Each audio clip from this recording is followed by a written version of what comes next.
Last lecture में जो है वो हम लोगों ने चार्जेस के बारे में पढ़ा था, करंट के बारे में पढ़ा था और वोल्टेज के बारे में जो है वो पढ़ा था। आज हम लोग देखेंगे कि इलेक्ट्रिकल सर्किट्स जो है वो कैसे होते हैं, क्या ओम्स लॉ है, क्या जो है वो रेसिस्टेंसेस होती हैं, कैसे करंट जो है वो रेसिस्टेंसेस के अंदर फ्लो करता है, कितने टाइप्स की रेसिस्टेंसेस जो है वो हम लोगों के पास रहती हैं।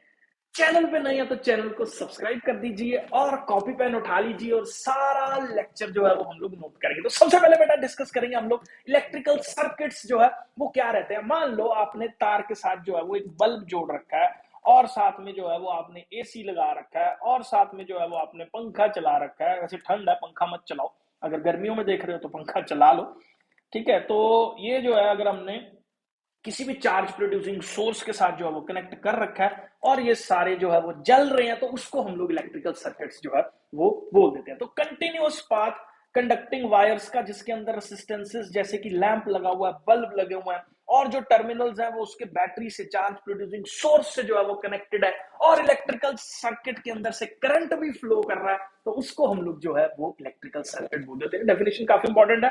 नेक्स्ट हम लोग देखेंगे कि ओपन सर्किट्स जो है वो क्या रहता है। अगर मान लो किसी पर्टिकुलर इलेक्ट्रिक सर्किट के अंदर से, जैसे मान लो ये मेरे पास सर्किट है, ये बैटरी कनेक्ट कर रखी है, अब ये सर्किट देखो यहां से टूटा हुआ है, तो अब करंट तो ऐसा नहीं है कि इलेक्ट्रॉन आके दीवार पे यहाँ पे खड़े होंगे और यहाँ से जंप मारेंगे, ठीक है। कोई जिम्नास्टिक्स वाले इलेक्ट्रॉन्स तो है नहीं कि जंपे मारने में बहुत तेज है, ठीक है। तो आप ये समझो कि ये इलेक्ट्रॉन्स जो है वो इस सर्किट के अंदर से फ्लो नहीं करेंगे, करंट जो है वो सर्किट के अंदर से पास नहीं करेगा। तो ऐसे सर्किट्स जिनके अंदर से करंट फ्लो नहीं करता उसको हम लोग जो है वो ओपन सर्किट बोल देते हैं। तो देखो electrical circuit through which no electric current flows, उसको हम लोग ओपन सर्किट बोल देते हैं। ऐसे सर्किट्स के अंदर से क्या रहता है, या तो उसका स्विच ऑफ होता है या जो है बीच में से तार टूटी होती है। अब आगे देखेंगे हम लोग क्लोज सर्किट्स क्या होते हैं। तो जैसे सर्किट जिसके अंदर से अगर करंट फ्लो कर रहा है, जैसे फॉर एग्जांपल ये मान लो हम लोगों के पास बल्ब अटैच है और ये हमने बैटरी या सेल से जो है वो कनेक्ट कर रखा है और ये बल्ब जो है वो जगमग जगमग कर रहा है, तो क्लोज सर्किट जो है वो ये होने वाला है। नेक्स्ट बेटा जी मैं दिखता हूं हम लोगों के पास एक सिंपल सा सर्किट है। ये देखो ये जो सिंबल है बेटा जी इसको हम लोग बोलते हैं सेल का सिंबल है, ये वाला जो है। अब बहुत सारे सेल्स अगर एक लाइन में ऐसे जोड़ दिए जाएं तो इन सेल्स के कॉम्बिनेशन को जो है वो हम लोग बैटरी बोलते हैं। बैटरी होता है ये, ठीक है। तो क्या रहता है, अब ये इलेक्ट्रिकल सर्किट्स जो है वो हम लोगों के पास इस सिंबल को, ये जो zig zag can, this symbol जो है वो हम लोगों के पास एक रेसिस्टेंस का सिंबल है। अब ये रेसिस्टेंस के अंदर कोई भी इलेक्ट्रिकल अप्लायंस जो हमने कनेक्ट कर रखा है जो बिजली खर्च कर रहा है, दैट इज रेसिस्टेंस। अब ये जो ए है ये हम लोगों के पास क्या है, एमीटर है। एमीटर का क्या काम रहता है, करंट को मेजर करना, तो ये इसको हम लोग क्या बोल देंगे, एमीटर बोल देंगे। अब ये जो है सर्किट हम लोगों के पास क्या है, वोल्ट मीटर जो है, इसको हम लोग जो है वो बोल देते हैं। आई होप ये क्लियर है। नेक्स्ट स्लाइड पे जो है वो मैं मूव कर रहा हूं। अब इसकी करेक्टरिस्टिक्स की बात करते हैं। ये सीरीज और पैरेलल्स क्या रहते हैं अभी हम लोग डिस्कस करने वाले हैं। अभी के लिए आप ये समझ के अपने दिमाग में बिठा लो कि एमीटर जो है उसका काम है करंट को मेजर करना। एमीटर को हम लोग सीरीज के अंदर लगाते हैं। सीरीज के अंदर मतलब एक ऐसे कोई ब्रेक नहीं है, जैसे करंट आ रहा है बिल्कुल एग्जैक्टली उतना ही करंट जो सर्किट में फ्लो कर रहा है वो इसके अंदर फ्लो करेगा एमीटर के अंदर, ठीक है। तो इसको हम लोग जो है वो हमेशा सीरीज में लगा लेते हैं, एक लाइन में लगा लेते हैं, ठीक है। अब आगे देखो एमीटर जो है उसकी लो रेसिस्टेंस होनी चाहिए, क्योंकि अगर इसकी रेसिस्टेंस ज्यादा होगी तो इस सर्किट के अंदर करंट को ही बदल देगा, ठीक है। तो ammeter should have low resistance. ये क्वेश्चंस जो है वो मैं आप लोगों के साथ लास्ट में टेकअप करूंगा सारे के सारे जो है इस चैप्टर के। ये वोल्ट मीटर जो है क्योंकि ये पोटेंशियल डिफरेंस मेजर का करने का काम कर रहा है, तो सर्किट को दो जगह से पकड़ेगा तभी तो बताएगा कि इसमें करंट ज्यादा है या ये इसमें पोटेंशियल ज्यादा है। जैसे वो यही बात होगी ना, जैसे मान लो आपको मेरे साथ हाथ मिलाना है और बैराक ओबामा के साथ हाथ मिलाना है, तो आप जब दोनों के साथ हाथ मिलाओगे you will feel the difference. तो आपको पोटेंशियल मेजर करने के लिए अपने दो हाथ, जो ये वोल्ट मीटर के दो हाथ है ना, उसको निकाल के पकड़ना पड़ेगा सर्किट को। तो ये पैरेलल के अंदर देखो इसके पैरेलल में जो है ये लग रहा है, तो वोल्ट मीटर हमेशा जो है वो हम लोग पैरेलल में लगाते हैं। नेक्स्ट स्लाइड पे बेटा जी मूव कर रहा हूं। तो कैरेक्टरिस्टिक्स की बात कर रहे थे। आइडियल एमीटर मतलब जो एकदम परफेक्ट एमीटर है उसकी रेसिस्टेंस नहीं होनी चाहिए, क्योंकि सर्किट को जो है वो करंट को चेंज कर देगा। और वोल्ट मीटर की रेसिस्टेंस जो है वो इन्फिनिटी होनी चाहिए, मतलब हम चाहते हैं सारा करंट इसी में से जाए, इसके अंदर कुछ भी करंट ना जाए, क्योंकि इसके अंदर अगर करंट जाएगा तो मेन सर्किट के अंदर हमारी सप्लाई जो करंट की है वो कम हो जाएगी। जैसे फॉर एग्जांपल देखो यहां से करंट निकला और मैं चाहता हूं सारा करंट इधर से निकल जाए, यहां पे जो है वो करंट ना जाए। अब यहां पे करंट तभी नहीं जाएगा जब इसकी रेसिस्टेंस इन्फिनिटी है, मतलब ये जाने ही नहीं दे रहा, बंद है रास्ता। इन्फिनिटी रेसिस्टेंस का मतलब है बिल्कुल इनफाइनाइटली रेसिस्ट कर रहा हूं मैं, मतलब ही नहीं है, एकदम ढीठ और एटीट्यूड वाला हूं। ठीक है, तो इसमें से करंट नहीं जाएगा। तो आपने दिमाग में बिठा लो, वोल्ट मीटर जो है वो पैरेलल में क्यों कनेक्ट करता है, मैंने बता दिया। आइडियल वोल्ट मीटर की रेजिस्टेंस इंफिनिटी होनी चाहिए ताकि मेन करंट जो है वो सर्किट के अंदर ही रहे, फालतू की सप्लाई जो है वो मीटर के अंदर ना हो। आई होप ये क्लियर है। नेक्स्ट जो है वो हम लोग देखते हैं, ये रियोस्टेट का कॉन्सेप्ट जो है वो मैं आपको रेसिस्टेंस को समझाने के बाद डिस्कस करूंगा। ये स्लाइड जो है वो यहाँ पे पहले लगी है। अब हम लोग बात करेंगे ओम्स लॉ के बारे में।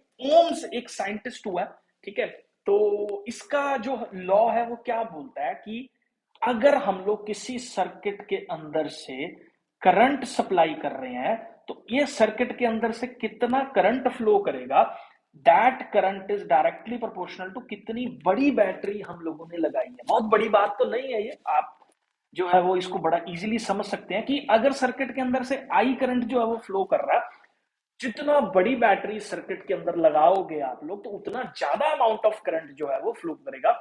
इसका वाइसे वर्सा भी ट्रू है। वाइसे वर्सा क्या है इसका, कि जो पोटेंशियल है वो डायरेक्टली प्रोपोर्शनल टू आई है, मतलब जितना ज्यादा करंट फ्लो कर रहा है उतना ज्यादा पोटेंशियल है, जितना ज्यादा पोटेंशियल है उतना ज्यादा करंट जो है फ्लो करेगा। एक ही बात है, बस कान ऐसे नहीं पकड़ा, ऐसे पकड़ लिया, ठीक है, डिफरेंस नथिंग। ठीक है, तो अब अगर मैं प्रोपोर्शनैलिटी साइन को यहां से हटा दूं तो मुझे एक कांस्टेंट लगाना है। इस कांस्टेंट को मैं लगाने के लिए आर से जो है वो रिप्रेजेंट करता हूं, और जो आर है वो मेरे पास जो है हम लोग क्या बोलते हैं उसको, हम लोग रेसिस्टेंस जो है वो बोल देते हैं। तो सिंपल सी बात है, ओम्स लॉ क्या बोल रहा है कि करंट कोई भी सर्किट के अंदर जो फ्लो कर रहा है वो पोटेंशियल के जो है वो प्रोपोर्शनल है। और प्रोपोर्शनैलिटी साइन को हटा के हम लोगों ने कांस्टेंट टाइम्स आई लगा दिया। कांस्टेंट की वैल्यू, के की वैल्यू जो है वो आर के बराबर है। आर जो है वो हम लोगों के पास रेसिस्टेंस है। लेकिन इसकी ना एक बड़ी इंपॉर्टेंट कंडीशन है, बच्चे यूजुअली एग्जाम्स के अंदर जो है एक कॉमन मिस्टेक करते हैं, सीधा लिख देते हैं what is Ohm's law, current is directly proportional to the voltage, V is equal to I R, simple बात खत्म। लेकिन इसकी एक इंपॉर्टेंट कंडीशन है, वो क्या, कि प्रोवाइडेड द टेम्परेचर, टेम्परेचर की वैल्यू वेरी नहीं करनी चाहिए, और फिजिकल कंडीशंस, मतलब आप तार को खींच के उसकी लेंथ नहीं इंक्रीज कर रहे हो, या तार को कंप्रेस करके उसकी लेंथ जो है या एरिया जो है वो इंक्रीज नहीं कर रहे हो, तो ये सारे के सारे फैक्टर्स जो है वो अनचेंज्ड रहेंगे, तो ये वाला लॉ वैलिड है। नहीं तो ये वाला लॉ जो है वो हमारे पास वैलिड नहीं होगा। आई होप बेटा जी ये क्लियर है, और ये पॉइंट जो है पूरा लिख देना एग्जाम के अंदर, नहीं तो आपके मार्क्स जो है वो कट हो जाएंगे। नेक्स्ट स्लाइड पे बेटा जी मैं मूव कर रहा हूं, तो सिर्फ कंडक्टर्स जो हैं वो हम लोगों के पास ओम्स लॉ को फॉलो करते हैं। ठीक है, तो कई बार ना बच्चे कंफ्यूज हो जाते हैं इसके अंदर। अब कई बार मैं मान लो आपसे क्वेश्चन पूछता हूँ कि ग्रेफाइट जो है वो ओम्स लॉ को फॉलो करेगा। Yes, graphite is a conductor. ये नहीं सोचना कि यार एकदम से नहीं नहीं हो तो नॉन मेटल है, नॉन मेटल, तो ग्रेफाइट इज अ कंडक्टर। जो कंडक्टर है वो ओम्स लॉ को फॉलो करेगा, मतलब उसमें V की value directly proportional to I रहने वाली है। ठीक है, उसके बाद अगर हम लोग बात करें तो इसका ना ये स्लोप, ये जो कर्व है मैंने अगले स्लाइड पे जो है वो बना रखा है, पहले मैं ये डिस्कस कर लेता हूं। ओहमिक करंट्स, मतलब ऐसे कंडक्टर्स जो ओम्स लॉ को फॉलो कर रहे हैं, उनके अंदर ओहमिक करंट जो है वो फ्लो करता है। मतलब करंट किस फॉर्मूला से फ्लो करता है, V is equal to I R, I जो कि करंट है, it is equal to V by R. तो करंट इस वाले फॉर्मूला को सेटिस्फाई करके फ्लो करता है, तो ऐसे कंडक्टर्स को हम लोग जो है वो ये बोल देते हैं कि ओम्स लॉ को सेटिस्फाई करने वाला करंट है और ये ओहमिक करंट है। अगर इसके अंदर मैं यहाँ पे पोटेंशियल प्लॉट करूं, यहाँ पे जो है वो आई प्लॉट करूं, तो ये एक स्ट्रेट लाइन जो है वो ऑब्टेन होती है हम लोगों के पास। और ये स्ट्रेट लाइन किस केस में ऑब्टेन होती है, सिर्फ कंडक्टर्स के केस में जो है ये ऑब्टेन होती है। ठीक है, अब ना इसको आप ध्यान से थोड़ा सा समझना। अगर मान लो मैं क्या करूं, यहां से एक परपेंडिकुलर ड्रॉ करूं ऐसे, ठीक है, अब ये वैल्यू है मेरे पास आई, और ये वैल्यू है मेरे पास कितनी, V। इसको अगर मैं यहां पे ले लूं थीटा, ठीक है, तो आप ये देखो टेंजेंट थीटा की वैल्यू जो है वो किसके बराबर होगी, परपेंडिकुलर अपॉन बेस। ठीक है, तो जिसके किसके बराबर हो गया, आर के बराबर हो गया, V अपॉन आई आर के बराबर हो गया। तो अगर मैं इस वाले पर्टिकुलर कर्व को चेंज करके यहां पे V ले लूं और यहां पे आई प्लॉट कर दूं, तो ये वाली जो वैल्यूज है मेरे पास, ध्यान से देखना इसको समझना, ये वाली वैल्यू V होगी, ये वाली वैल्यू I होगी, और ये क्या हो गया, थीटा हो गया। तो टेंजेंट थीटा की वैल्यू V बाय आई जो है वो हम लोगों के पास होगी। इस टेंजेंट थीटा को ना हम लोग बोलते हैं क्या, स्लोप। अब ये स्लोप की वैल्यू देखो v अपॉन आई किसके बराबर होता है, r के बराबर होता है। अभी ओम्स लॉ से हम लोगों ने पढ़ा कि जो v इज इक्वल टू क्या है हमारे पास आई आर रहता है। v की वैल्यू किसके बराबर रहती है, आई आर के बराबर रहती है, तो r की वैल्यू किसके बराबर रहेगी, v अपॉन आई के बराबर रहेगी। तो ये r की वैल्यू थी, और इस जगह पे जो है वो मैंने r की वैल्यू क्या पुट कर दी, v अपॉन आई था यहाँ पे, और इसकी जगह क्या पुट कर दिया, r पुट कर दिया। तो ये टेंजेंट थीटा को मैंने बताया आपको स्लोप बोलते हैं, तो इसका मतलब स्लोप जो है that is equal to the resistance. अब पीछे आ जाते हैं हम लोग, यहाँ पे पढ़ो slope of V I curve, वो एक्चुअली गलती से मैंने आई वी बना रखा है वहां पे, वी आई कर्व के स्लोप की बात करूं तो वो किस चीज को रिप्रेजेंट कर रहा है, अपने पास रेसिस्टेंस को रिप्रेजेंट कर रहा है, चाहे करंट ओमिक हो चाहे नॉन ओमिक हो। स्ट्रेट लाइन बनेगी अगर करंट जो है वो ओमिक करंट फ्लो करेगा, अगर नॉन ओमिक करंट फ्लो करेगा तो एक जिगजैग सी लाइन जो है वो बनेगी, लेकिन स्लोप हमेशा रेसिस्टेंस को ही बताता है। ठीक है, मतलब आपको ये कंफ्यूज नहीं होना कि कई बार ना पेपर में मान लो आपको कंफ्यूज करना है कि आपको नॉन ओमिक करंट है, मतलब ओम्स लॉ को फॉलो नहीं कर रहा वो करंट, तो उसके अंदर जो है ओम्स लॉ को ना फॉलो करने का मतलब है कि एक जिगजैग लाइन बन रही है। ठीक है, लेकिन स्लोप इसका रेसिस्टेंस ही बताता है, मतलब अगर किसी पर्टिकुलर पॉइंट पे मैं स्लोप निकालूं किसी भी पर्टिकुलर पॉइंट पे तो वो रेसिस्टेंस को ही बताएगा। आई होप ये जो है वो आपको क्लियर है। उसके बाद जितना ज्यादा स्लोप होगा उतनी ज्यादा वैल्यू ऑफ रेसिस्टेंस रहेगी। अब ध्यान से देखना इस चीज को, मान लो मेरे पास ये आई है और ये हमारे पास है यहाँ पे वी, एक कर्व मैं बना रहा हूं ये वाला और दूसरा कर्व मैं बना रहा हूं ये वाला, इसकी वैल्यू है R1 और इसकी वैल्यू है R2। अब इस वाली लाइन को पढ़ो, ये वाली लाइन को पढ़ो, यहां से greater the slope greater will be the resistance. तो स्लोप होता है ढलान, देखो यहाँ पे ये इसकी ढलान ज्यादा है या इसकी ढलान ज्यादा है, तो बट ऑब्वियसली इसकी ढलान ज्यादा, तो R2 की ढलान ज्यादा है या R1 की ढलान ज्यादा है, तो R2 की ढलान ज्यादा, तो जिसकी ढलान ज्यादा उसका स्लोप जो है वो ज्यादा रहेगा। तो यहाँ पे हम लोगों के पास क्या रहेगा, R2 की वैल्यू जो है वो हमारे पास R1 से बड़ी रहेगी। काफी इंपॉर्टेंट क्वेश्चन है पेपर पॉइंट ऑफ व्यू से, आई होप ये क्लियर है। और लास्ट में मैंने यहाँ पे लिख दिया कि ग्रेफाइट जो है वो भी हम लोगों के पास जो है वो ओम्स लॉ को फॉलो करता है। चैनल जो है वो सब्सक्राइब कर दिया, उसके लिए थैंक्स लॉट। नेक्स्ट स्लाइड पे जो है वो बेटा जी मैं मूव कर रहा हूं। तो नॉन ओमिक करंट्स कौन से होते हैं, ऐसे कंडक्टर्स जो ओम्स लॉ को फॉलो नहीं करते हैं उनको हम लोग जो है वो नॉन ओमिक कंडक्टर्स बोल देते हैं। तो उसके अगर आईवी कैरेक्टरिस्टिक्स या आईवी ग्राफ जो है वो मैं बनाऊं तो ऐसे ऐसे ऐसे बनता है, इसका मतलब सीधा नहीं होता। ठीक है, आगे बात करेंगे बेटा जी हम लोग रेसिस्टेंस की। तो अभी हम लोगों ने देखा कि करंट और जो पोटेंशियल है V अपॉन आई का रेशियो जो है वो उसको रेसिस्टेंस बोलते हैं। लेकिन ये एक ऐसी प्रॉपर्टी है कंडक्टर की जिससे मतलब अगर किसी भी कंडक्टर के अंदर से, जैसे फॉर एग्जांपल मान लो ये स्कूल का कॉरिडोर है, ठीक है, और यहां से आपको भाग के इधर जाना है, तो अगर तो सारी क्लासेस लग रही हैं, ठीक है, बच्चे एकदम अपनी अपनी क्लास में जो है वो बैठे हुए हैं, ठीक है, कोई बच्चा जो है वो बाहर नहीं घूम रहा, तो आप फट से भाग के जो है वो चले जाओगे, कॉरिडोर में से भाग जाओगे। ठीक है, लेकिन अगर मान लो ये रिसेस पीरियड है और सब बच्चे जो है वो घूम रहे हैं, जो कि यूजुअली एटम्स और मेटल्स के अंदर रहता है, तो आप इसको प्रॉपरली यहां से नहीं भाग सकते, किसी ना किसी से जरूर टकराओगे। तो जो हिंड्रेंस आपको भागते हुए मिल रही है उसको हम लोग जो है वो क्या बोल देते हैं, या जो ऑब्स्ट्रक्शन आपके पाथ के अंदर बाकी स्टूडेंट्स की वजह से है, या ऑब्स्ट्रक्शन इलेक्ट्रॉन के पाथ के अंदर बाकी इलेक्ट्रॉन्स या एटम्स जो उसके रास्ते में प्रेजेंट है उनकी वजह से है, उसको हम लोग जो है वो रेसिस्टेंस बोल देते हैं। आई होप बेटा जी ये क्लियर है। अब रेसिस्टेंस जो है वो हमारे पास किसके बराबर रहती है, R is equal to V by I के बराबर जो है ये रहती है। ये ओम्स लॉ से जो है वो हम लोगों ने जाना था, स्लाइड पे जो लिखा है वो नोट कर लो। नेक्स्ट जो है वो मैं मूव कर रहा हूं, तो आगे यूनिट्स की बात करूंगा। ऐसा यूनिट ऑफ रेसिस्टेंस जो है वो ये साइंटिस्ट ओम के नाम पे ही रखा गया। ऐसा यूनिट जो है वो ओम है, तो इसका जो सिंबल है ये हैट की तरह सिंबल है एक, ठीक है, तो ये जो है ये इसका सिंबल है जिसको हम लोग क्या बोल देते हैं, ओम जो है वो बोल देते हैं। अब यहाँ पे फिर हम लोग बार बार यही चीज कर रहे हैं, देखो V इज इक्वल टू किसके बराबर है, आई आर। आगे बात करेंगे तो R की वैल्यू किसके बराबर रहेगी बेटा जी, V बाय आई के बराबर रहेगी। अगर पोटेंशियल 1 वोल्ट है और करंट 1 एम्पियर है तो रेसिस्टेंस कितनी रहेगी, 1 ओम रहेगी। तो इसी चीज को बोल दो, व्हाट इज 1 ओम। तो जब एक कंडक्टर जो है वो 1 पोटेंशियल डिफरेंस जो है वो करंट फ्लो कर रहा है, पोटेंशियल डिफरेंस 1 वोल्ट और 1 एम्पियर करंट फ्लो कर रहा है, तो जो रेसिस्टेंस जनरेट हो रही है एक पर्टिकुलर सर्किट के अंदर उसको हम लोग जो है वो 1 ओम बोल देते हैं। आई होप बेटा जी ये क्लियर है। नेक्स्ट जो है वो मैं मूव कर रहा हूं। अब कॉज ऑफ रेसिस्टेंस मैंने ऑलरेडी बता दिया बच्चों के कॉरिडोर वाला एग्जांपल लेके, बाकी आप इसको यहां पे पढ़ लेते हैं। तो जो करंट है वो इलेक्ट्रॉन्स की वजह से जो है वो मूव कर रहा है। जब इलेक्ट्रॉन एक पार्ट से दूसरे पार्ट पे मूव करते हैं वो बहुत सारे फेलो इलेक्ट्रॉन्स के साथ या एटम्स के साथ जो है वो कोलाइड करते हैं। अब इस कोलिजन की वजह से जो है वो उसके पाथ में एक ऑब्स्ट्रक्शन हो जाती है, जिसकी वजह से इलेक्ट्रॉन जो है वो प्रॉपर्ली मूव नहीं कर पाते हैं। इसको हम लोग जो है वो रेसिस्टेंस बोल देते हैं। तो due to the collisions there are some obstructions और opposition in the path of the electron और the flow of the electron, उसको हम लोग जो है वो रेसिस्टेंस बोलते हैं। तो this is the cause of the resistance. Next slide पे जो है वो मैं मूव कर रहा हूं। What are the factors affecting the resistance of a conductor? तो कौन कौन सी ऐसी चीजें हैं जो रेसिस्टेंस ऑफ द कंडक्टर को जो है वो इंपैक्ट कर रही हैं? तो यहां पे आप इसको ऐसे समझ लो कि रेसिस्टेंस ऑफ द कंडक्टर, इसको आप ऐसे समझो, मान लो ये स्कूल का कॉरिडोर है।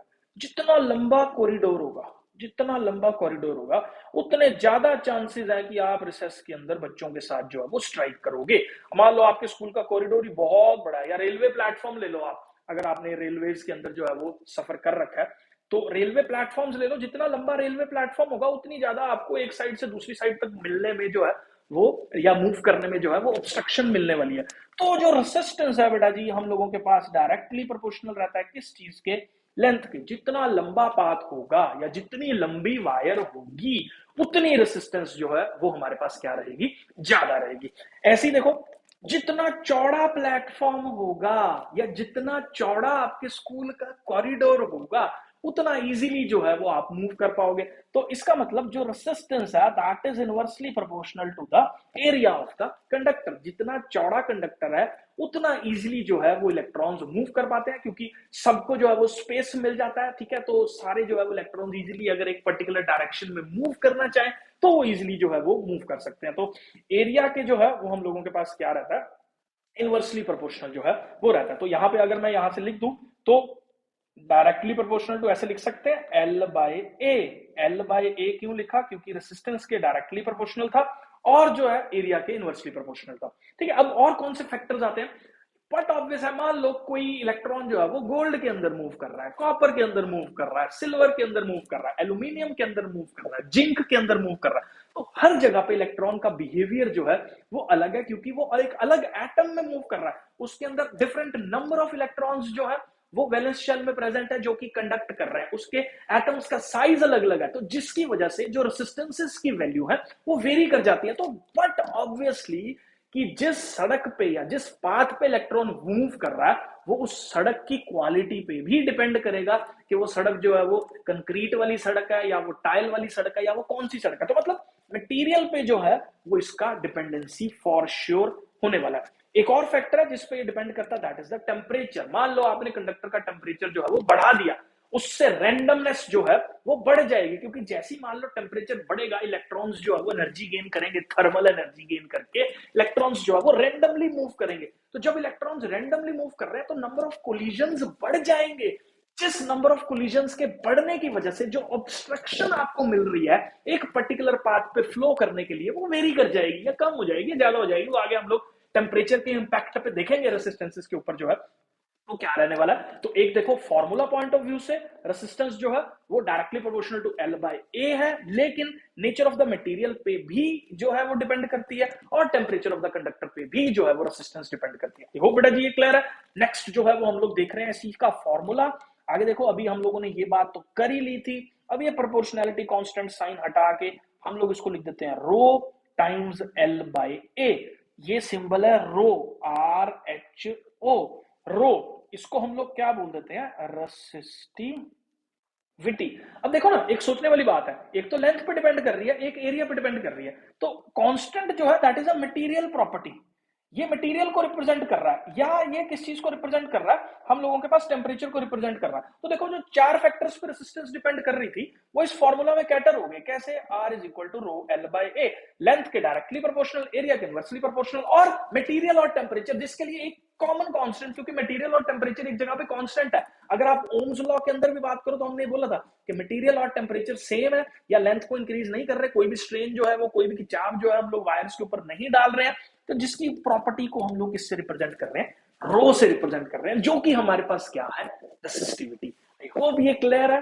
नेक्स्ट स्लाइड पे जो है वो मैं मूव कर रहा हूं। तो देखो, रेसिस्टिविटी क्या है, अब फॉर्मूला देखना जरा ध्यान से। आर किसके बराबर था? रो L बाय ए। यहां से अगर मैं रो की वैल्यू निकाल लूं तो आर ए बाय एल होगी। अगर मैं ए की वैल्यू 1 पुट कर दूं और एल की वैल्यू भी 1 पुट कर दूं, तो रो बेटा जी मेरे पास किसके बराबर हो जाएगा, आर के बराबर हो जाएगा। तो इसका मतलब क्या है कि resistivity is the resistance of a conductor having, जिसका एरिया 1 हो, मतलब ऐसा कोई कंडक्टर जिसकी लेंथ 1 है और उस कंडक्टर का एरिया भी 1 है, तो हम लोगों के पास जब ये वैल्यू पुट करेंगे तो रो विच इज रेसिस्टिविटी, ये किसके बराबर आ रहा है बेटा जी, आर के बराबर जो है वो हम लोगों के पास आ रहा है। तो resistivity is the resistance of a conductor having unit length, मतलब जिसकी लेंथ जो है वो 1 यूनिट है, और यूनिट क्रॉस सेक्शन एरिया जिसको हम लोग जो है वो बोल देते हैं। तो यहाँ पे देख लो रेसिस्टिविटी जो है वो हम लोगों के पास क्या है, मैंने सारा का सारा जो है वो एक्सप्लेन कर दिया है। स्लाइड सारा नोट कर लो, नेक्स्ट स्लाइड पे यूनिट्स ऑफ द रेसिस्टिविटी के बारे में हम लोग डिस्कस करेंगे। तो देखते हैं, are row L by A है, रो इज इक्वल टू आर की यूनिट होती है ओम, एरिया की यूनिट है मीटर स्क्वायर में रहता है स्टैंडर्ड यूनिट के अंदर, और लेंथ जो है वो मीटर में रहती है। अब ये पर्टिकुलर मीटर से 1 मीटर कटा, तो रो की जो वैल्यू होगी that is equal to ohm metre. तो रो जो है वो हम लोगों के पास ओम मीटर के अंदर जो है वो हम लोग मेजर करते हैं, या इसकी एसआई यूनिट जो है वो ओम मीटर है। नेक्स्ट स्लाइड में बेटा जी मैं मूव कर रहा हूं। तो रेसिस्ट, ये बहुत ज्यादा इंपॉर्टेंट पॉइंट्स है जो हम लोगों को जो है वो देखने हैं कि रेसिस्टेंस ऑफ अ कंडक्टर जो है या रेसिस्टिविटी जो है वो सिर्फ मटेरियल और टेम्परेचर पर डिपेंड करती है। ये मैंने अभी आपको एक्सप्लेन कर दिया कि मटेरियल और टेम्परेचर की प्रॉपर्टी है। अभी क्वेश्चन आता है कि अगर बच्चे कंफ्यूज हो जाते हैं, मान लो एक कंडक्टर है, उसकी लेंथ एल थी, मैंने उसकी लेंथ 2L कर दी, उसकी लेंथ जो है वो मैंने डबल कर दी, तो what is the change in the resistivity. तो याद रखो लेंथ डबल करने से मैं मटेरियल चेंज नहीं कर रहा हूं, गोल्ड गोल्ड ही रहेगा, सिल्वर सिल्वर ही रहेगा, और जो रूम का टेम्परेचर है वो भी सेम रहने वाला है। तो इसका मतलब रेसिस्टिविटी की वैल्यू जो है वो चेंज नहीं करती है। कई बार बच्चे कंफ्यूज हो जाता है कि फॉर्मूला में तो आ रहा है, कैसे फॉर्मूला में आ रहा है, R is equal to rho L by A है, तो यहां से रो की वैल्यू देख लो आर ए बाई एल है, तो आप यहां से देखोगे एरिया और लेंथ पे डिपेंड कर रही है, लेकिन एरिया और लेंथ पे डिपेंड नहीं करती, क्योंकि ये प्रोपोर्शनैलिटी कांस्टेंट है, लेंथ और एरिया से वेरी नहीं कर रहा। ठीक है, एक मटेरियल प्रॉपर्टी है, तो लेंथ और एरिया से ये बिल्कुल वेरी नहीं करता, ये सिर्फ टेम्परेचर और मटेरियल पे डिपेंड करता है, और इसकी वैल्यू जो है वो सेम रहने वाली है सारी लेंथ्स पे और सारे एरिया पे, क्योंकि एक पर्टिकुलर मटेरियल के कैरेक्टरिस्टिक पे ही जो इसकी वैल्यू है वो डिपेंड करती है। आई होप बेटा जी ये क्लियर है। नेक्स्ट जो है वो हम लोग देखने वाले हैं कि क्या इंपैक्ट जो है वो रेसिस्टेंस और रेसिस्टिविटी के ऊपर एक टेम्परेचर का रहता है। इसके बारे में मैंने ऑलरेडी डिस्कस कर चुका हूं कि टेम्परेचर जो है जैसे ही इंक्रीज करता है वैसे ही जो थर्मल वेलोसिटी है, मतलब टेम्परेचर के इंक्रीज करने से जो हीट एनर्जी जनरेट हो रही है वो गेन करके इलेक्ट्रॉन्स जो है वो और रैंडम मोशन करते हैं। ज्यादा रैंडम मोशन जब इलेक्ट्रॉन्स का होता है तो कोलिजन्स होते हैं इलेक्ट्रॉन के। अब जब कोलिजन्स हो रहे हैं इलेक्ट्रॉन के, तो जिस ईज से, जिस आसानी से इलेक्ट्रॉन मूव करना था, अब वो ज्यादा नंबर ऑफ कोलिजन्स जो है वो टेक प्लेस करने की वजह से उसके पाथ में ऑब्स्ट्रक्शन जो है वो उसको ज्यादा मिल रही है, जिससे रेसिस्टेंस की वैल्यू जो है वो हम लोगों के पास क्या हो जाती है, इंक्रीज कर जाती है। तो टेम्परेचर के इंक्रीज करने से, क्योंकि फ्रीक्वेंट कोलिजन्स बढ़ रहे हैं, तो रेसिस्टेंस और रेसिस्टिविटी जो है वो हम लोगों के पास इंक्रीज करती है। तो resistance and resistivity of a conductor increases with the increase in the temperature. I hope बेटा जी आपको ये क्लियर है। तो बेटा नेक्स्ट लेक्चर के अंदर जो है वो हम लोग बाकी resistances in series and parallel के कॉन्सेप्ट्स जो है वो देखेंगे। वीडियो आपको अच्छा लग ही चुका है, सब्सक्राइब प्लीज कर दीजिए, और चैनल की वीडियोस मेरी शेयर करते रहा करो। ठीक है, बहुत सारा एफर्ट जो है वो मैं क्लास 10th के बच्चों के लिए लगाता आ रहा हूं, आप लोग देख ही रहे हैं। ठीक है, तो इस साल भी जो है वो मेरा पूरा मोटिव है कि क्लास 10th की पूरी वीडियो सीरीज जो है वो मैं आप लोगों के साथ डिस्कस करूंगा। सारे चैप्टर्स जो है वो डिटेल में जो है वो आपके पास आने वाले हैं। नोटिफिकेशंस जो है वो ऑन कर दो, और सब कुछ जो है वो टाइम पे करोगे तो बहुत बढ़िया नंबर जो है वो हम लोग इकट्ठे स्कोर करने वाले हैं। थैंक यू बेटा, मिलते हैं नेक्स्ट वीडियो में।